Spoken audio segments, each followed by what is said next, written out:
Shalom, apa kabar Bapak Ibu? Puji Tuhan, di hari ini saya senang bisa menjumpai Anda. Mari hari ini kita akan merenungkan firman Tuhan. Tema yang akan saya sampaikan adalah yang harus kita jaga di akhir zaman. Kita akan belajar di seri yang kedua. Nah, mari kita akan lihat Pengkhotbah pasal yang ke-7 ayat yang ke-8 terlebih dahulu untuk mengawali pembacaan kita di hari ini. Firman Tuhan berkata, akhir suatu hal lebih baik daripada awalnya. Dan ini merupakan sebuah ayat yang luar biasa. Bagaimana kita diingatkan bahwa akhir dari segala sesuatu itu lebih baik dari awalnya. Artinya, mari kita harus menjaga kehidupan kita supaya di sampai akhir kita didapati Tuhan menjadi orang-orang yang luar biasa. Bapak Ibu, ada orang-orang yang awalnya memang buruk, hidupnya dilatar belakangi dengan kehidupan yang rusak, tetapi akhir hidupnya dia diubahkan oleh Tuhan dan menjadi pribadi yang luar biasa. Dia bertobat, dia menjadi pribadi yang lebih baik.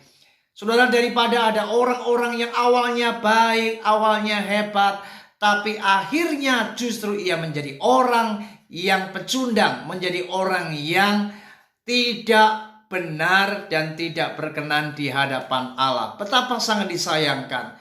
Oleh sebab itu, mari di hari ini, jadilah engkau pribadi-pribadi, hingga di sampai akhir hidupmu, engkau didapati Tuhan luar biasa.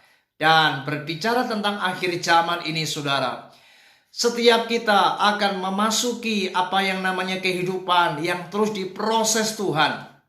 Kita menghadapi banyak hal yang akan terjadi di akhir zaman ini. Oleh sebab itu, di seri yang kedua ini, saya akan berbicara tentang apa yang namanya, yaitu menjaga kekudusan. Ini sangat penting di akhir zaman ini. Mari kita harus terus menjaga apa yang namanya kehidupan yang kudus di hadapan Tuhan. Wahyu pasal 22 ayat yang ke-11.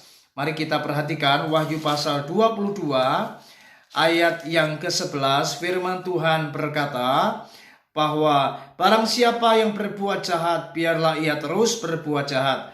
Barang siapa yang cemar, biarlah ia terus cemar. Dan barang siapa yang benar, biarlah ia terus berbuat kebenaran. Barang siapa yang kudus, biarlah ia terus menguduskan dirinya. Firman Tuhan sangat jelas sekali, supaya kita harus ingat bahwa di akhir zaman, biarlah yang hidup kudus terus menguduskan dirinya. Artinya mari kita harus terus berjuang untuk menjaga apa yang namanya kekudusan. Berbicara tentang hidup yang kudus ini bukan perkara yang sederhana. Kita tentu menghadapi banyak godaan, dan di akhir zaman ini banyak sekali iblis mencoba untuk menyeret anak-anak Tuhan. Dia mencoba dengan berbagai cara, dengan media yang ada, terutama di hari-hari ini.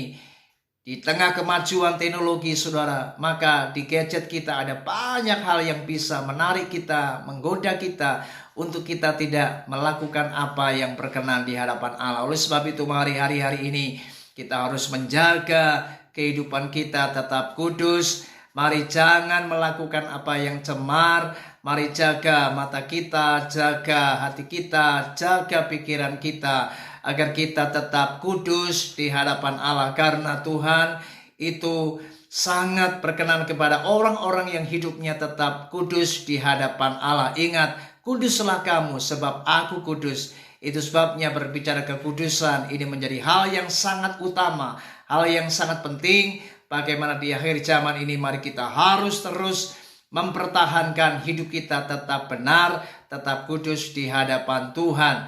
Mari saudara, jadilah orang-orang Kristen yang berbeda, tetap menjaga kehidupan yang benar, yang kudus di hadapan Allah. Dunia mungkin hari-hari ini mereka telah tenggelam di dalam dosa, mereka melakukan apa yang cemar. Tetapi anak-anak Tuhan, kita dipanggil bukan untuk melakukan apa yang cemar, tapi kita dipanggil untuk melakukan apa yang kudus, apa yang berkenan di hadapan Allah. Ingat, jagalah kekudusan di akhir zaman ini. Anak-anak muda, mari jaga kekudusan hidupmu. Mari orang-orang Kristen di akhir zaman ini. Ingat, jagalah kekudusan. Tuhan Yesus memberkati kita. Shalom.